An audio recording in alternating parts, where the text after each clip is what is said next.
ಮೊದಲಿಗೆ ನನ್ನ ಎಲ್ಲ ಮಾಧ್ಯಮ ಮಿತ್ರರಿಗೆ ನಾನು ವಂದನೆಗಳನ್ನ ಹೇಳೋಕ್ಕೆ ಇಷ್ಟಪಡ್ತೀನಿ.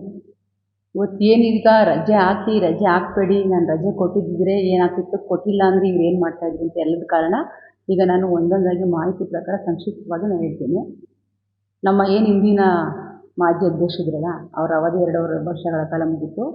ತದನಂತರ ನಮ್ಮ ಬಂಡೆಮಠ ಕನ್ವೆನ್ಷನ್ ಹಾಲಲ್ಲಿ ಕ್ಯಾಟಗರಿ ಅನೌನ್ಸ್ಮೆಂಟ್ಗೆ ನೆಕ್ಸ್ಟ್ 2 ವರ್ಷ ಯಾರು ಆಗಬೇಕು ಅಂತ ಪ್ರಸ್ತಾಪ ನಡೀತು. ಸೊ ಅವತ್ತು ನಾವು ನಮ್ಮ ಮಾಜಿ ಅಧ್ಯಕ್ಷರ ಜೊತೆ ಒಂದು 5-6 ಜನ ಸದಸ್ಯರ ಜೊತೆ ಒಟ್ಟಿಗೆ ಹೋದ್ವಿ, ಕೂತ್ಕೊಂಡ್ವಿ. ಬಂಡೆಮಠ ಕನ್ವೆನ್ಷನ್ ಹಾಲಲ್ಲಿ ಕೂತ್ಕೊಂಡಾಗ ಆ ತಾಯಿ ಆಶೀರ್ವಾದ, ಆ ತಾಯಿ ನನಗೆ ಕೊಟ್ಟಂಥ ಭಿಕ್ಷೆ, ಆ ತಾಯಿ ಅನುಗ್ರಹ ಇದ್ದಿದ್ದಕ್ಕೆ ನನಗೆ ಅಧ್ಯಕ್ಷರು ಅಂತ ಕ್ಯಾಟಗರಿ ಲಾಟ್ರಿ ಮುಖಾಂತರ ನನಗೆ ಅದೊಂದು ಅವಕಾಶ ಸಿಕ್ತು.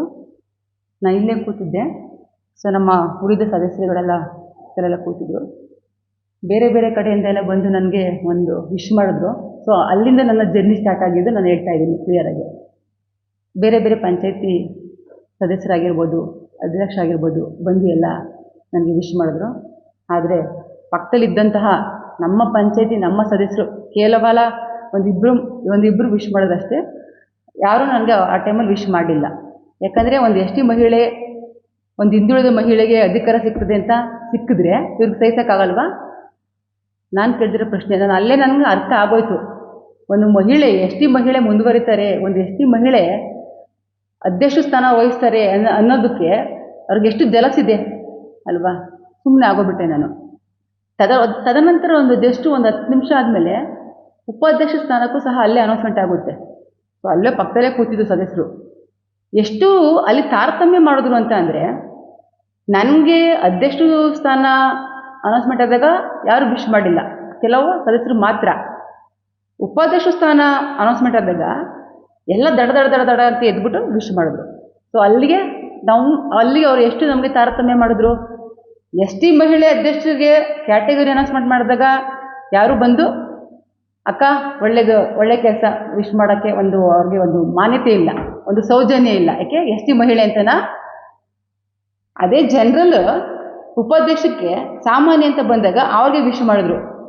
ಸೊ ನಾನು ಅಲ್ಲೇ ತಿಳ್ಕೊಂಬಿಟ್ಟು ಯಾರಲ್ಲಿ ತಾರತಮ್ಯ ಮಾಡ್ತವ್ರೆ, ಯಾರಿಗೆ ನಾನು ಒಬ್ಬಳು ಹಿಂದುಳಿದ ಮಹಿಳೆ, ಇವ್ರಿಗೆ ಬಂದ್ಬಿಡ್ತಲ್ಲ ಅಧ್ಯಕ್ಷ ಸೀಟು ಅಂತ ಅವ್ರಿಗೆ ಸಹಿಸೋಕ್ಕಾಗಲಿಲ್ವಾ? ಸರಿ ಸರ್, ಆಯಿತು. ನಾನು ಅಲ್ಲೇ ಸ್ವಲ್ಪ ನನಗೆ ಮನಸ್ಸು ಬೇಜಾರಾಯಿತು. ಕಾರ್ ಹತ್ತಿದ್ವಿ, ಒಟ್ಟಿಗೆ ಬಂದ್ವಿ. ಕಾರಲ್ಲಿ ಒಬ್ಬರು ಸದಸ್ಯರು ಕೇಳ್ತಾರೆ, ಅಕ್ಕ ಮನೆಗೆಲ್ಲ ವಿಷಯ ತಿಳಿಸ್ದಾಕಂತ ಕೇಳ್ತಾರೆ. ಇಲ್ಲಪ್ಪ, ಅವ್ರಿಗೆ ಗೊತ್ತಾಗಿರುತ್ತೆ ಬಿಡು ಅಂತ ನಾನು ಹೇಳ್ತೀನಿ. ಸರ್, ಈಗ ನಾನು ಏನೇ ಹೇಳಿದ್ರು ಸತ್ಯನೇ ಸರ್. ಯಾಕೆಂದರೆ ನಾನು ಜನನ ಕರೆಸ್ಬಿಟ್ಟಿದ್ರೆ ಜನ ಬಂದು ಕೂತಿರೋರು, ನನ್ನ ತಾಯಿನ ಕರೆಸ್ಕೊಂಡಿದ್ದೀನಿ. ಯಾಕೆಂದರೆ ನಾನು ಸತ್ಯನೇ ನುಡಿಬೇಕು. ಇದರಲ್ಲಿ ಯಾವುದೇ ರೀತಿ ನನಗೆ ಯಾರು ಹೇಳ್ಕೊಂಡು ಕೊಟ್ಟಿಲ್ಲ, ಊಹಾಪೋಹ ಇಲ್ಲ. ನಾನು ಕಳೆದ 2 ವರ್ಷದ ಮೇಲೆ 3 ತಿಂಗಳಿಂದ ನನ್ನ ಮನಸ್ಸಲ್ಲಿರೋ ನೋವನ್ನು ಇವತ್ತು ನಿಮ್ಮ ಮುಖಾಂತರ ನಮ್ಮ ಸಾರ್ವಜನಿಕರಿಗೆ ನಾನು ವ್ಯಕ್ತಪಡಿಸ್ತಾ ಇದ್ದೀನಿ. ಯಾಕೆಂದರೆ ನನಗೆ ಅಷ್ಟು ಮಾನಸಿಕ ಹಿಂಸೆ ಆಗಿದೆ.